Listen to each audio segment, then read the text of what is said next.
Somebody asked me how to make gravy, so this is gravy. I have my pot, and you can just use a skillet, but this is what I have because my skillet is currently dirty. So start with your pot. Put your heat on like medium high. Mine's on 7. You have to have some type of beef. This is beef lunch meat. I am dicing with my dicer, and since it doesn't have a lot of grease, if you do turkey sausage, I would advise to use oil, just regular vegetable oil. If you do regular sausage or bacon, you're just going to fry it in here and leave the grease. We are a no pork household, so I'm going to put in some vegetable oil to heat up. Put a couple of tablespoons of vegetable oil in the pot. I'm going to let that heat up while I chop up the rest of my beef. Up a little bit, I'm going to start by putting in some of my beef. You're just going to fry it till it's brown, and you want your oil to taste like it. So you have to fry whatever meat you're using until it's a little bit brown. It's all of my chipped up beef in the pan, and I'm going to put my little stuff here in the dishwasher. I'm going to make sure to stir this. Don't let your meat burn.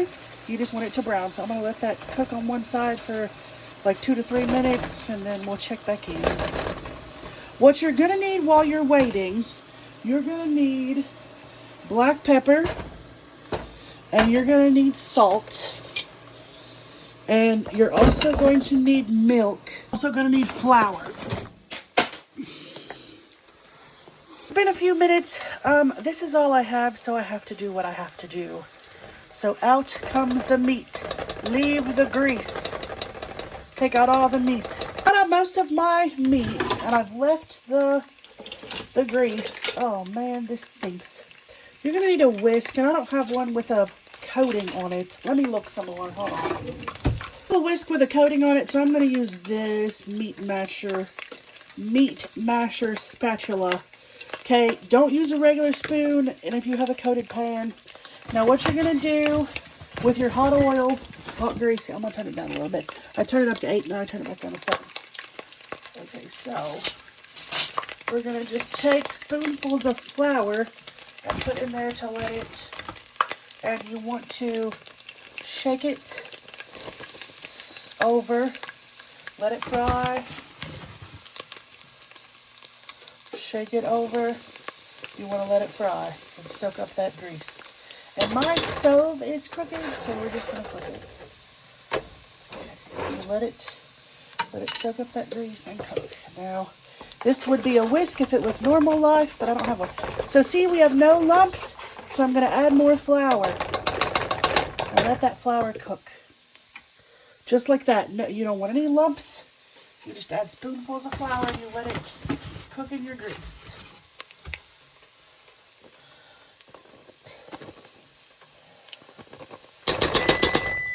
As my biscuits are done, I'm just going to turn that off. And so you just stir. So if you had a whisk, use your whisk. But I do not have an OC. We got a little bit of... So we're getting to where the flour is thickening the grease. So you want to get that to where it is going to...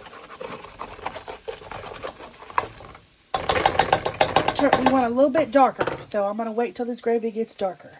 Adding another spoonful of flour. You want to shake it all out and make sure it's whisked into your oil. You don't want lumps.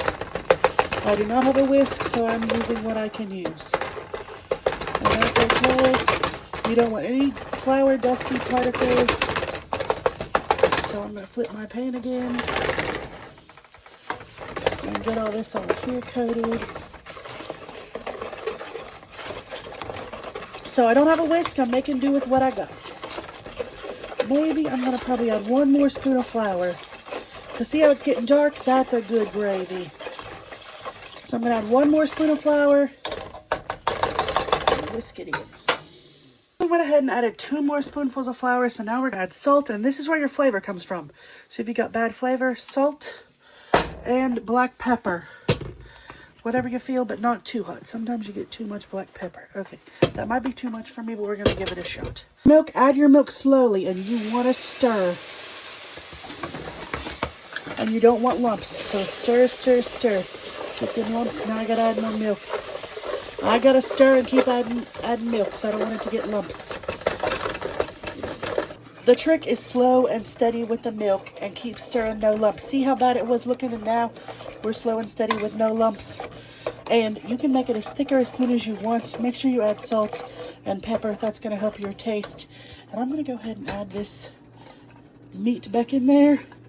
I've got to get back to work. The milk I used, that was a whole new gallon, and there it is. Look at it.